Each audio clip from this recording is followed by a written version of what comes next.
يا أيها الناس اعبدوا ربكم الذي خلقكم والذين من قبلكم لعلكم تتقون۔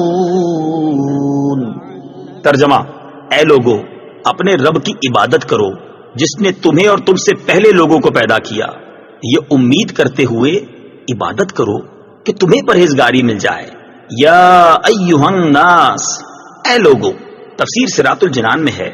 سورہ بقرہ کے شروع میں بتایا گیا یہ کتاب متقین کی ہدایت کے لیے نازل ہوئی، پھر متقین کے اوصاف ذکر فرمائے، اس کے بعد اس سے منحرف ہونے والے فرقوں کا اور ان کے احوال کا ذکر فرمایا تاکہ سعادت مند انسان ہدایت و تقوی کی طرف راغب ہو اور نافرمانی و بغاوت سے بچے۔ اب تقوی حاصل کرنے کا طریقہ بتایا جا رہا ہے، اور وہ طریقہ عبادت اور اطاعت الہی ہے۔ یا ایھا الناس کے ذریعے تمام انسانوں سے خطاب ہے، اور اس بات کا اشارہ ہے کہ انسانی شرافت اسی میں ہے کہ آدمی تقوی حاصل کرے اور اللہ تعالی کا بندہ بنے۔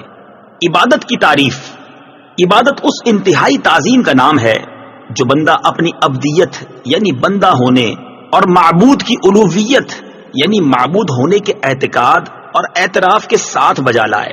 یہاں عبادت توحید اور اس کے علاوہ اپنی تمام قسموں کو شامل ہے۔ کافروں کو عبادت کا حکم اس معنی میں ہے کہ وہ سب سے بنیادی عبادت یعنی ایمان لائیں اور اس کے بعد دیگر اعمال بجا لائیں۔ تفسیر صراط الجنان میں ہے لعلکم تتقون، تاکہ تمہیں پرہیزگاری ملے۔ اس سے معلوم ہوا کہ عبادت کا فائدہ عابد ہی کو ملتا ہے، جبکہ اللہ تعالیٰ اس سے پاک ہے کہ اس کو عبادت یا اور کسی چیز سے نفع حاصل ہو۔ الذي جعل لكم الأرض فراشا والسماء بناء وأنزل من السماء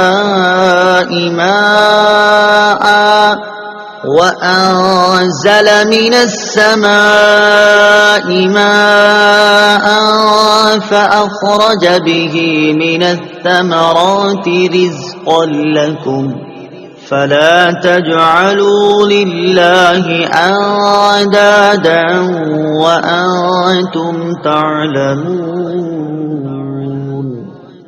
ترجمہ: جس نے تمہارے لیے زمین کو بچھونا اور آسمان کو چھت بنایا، اور اس نے آسمان سے پانی اتارا، پھر اس پانی کے ذریعے تمہارے کھانے کے لیے کئی پھل پیدا کیے، تو تم جان بوجھ کر اللہ کے شریک نہ بناؤ۔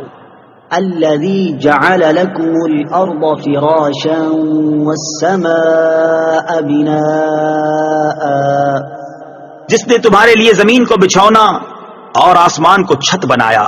تفسیر صراط الجنان میں ہے اس آیت اور اس سے اوپر والی آیت میں اللہ تعالیٰ نے اپنی ان نعمتوں کو بیان فرمایا ہے۔ نمبر 1، مخلوق کو عدم سے وجود میں لانا۔ نمبر 2، آسمان و زمین کو پیدا کرنا۔ نمبر 3، آسمان و زمین سے مخلوق کے رزق کا مہیا کرنا۔ نمبر 4، آسمان سے بارش اتارنا اور زمین سے نباتات اگانا۔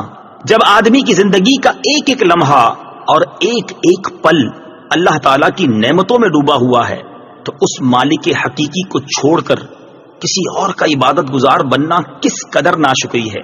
یوں ہی ایسے قریب خدا کی یاد سے غفلت بھی کتنی بڑی ناشکری ہے۔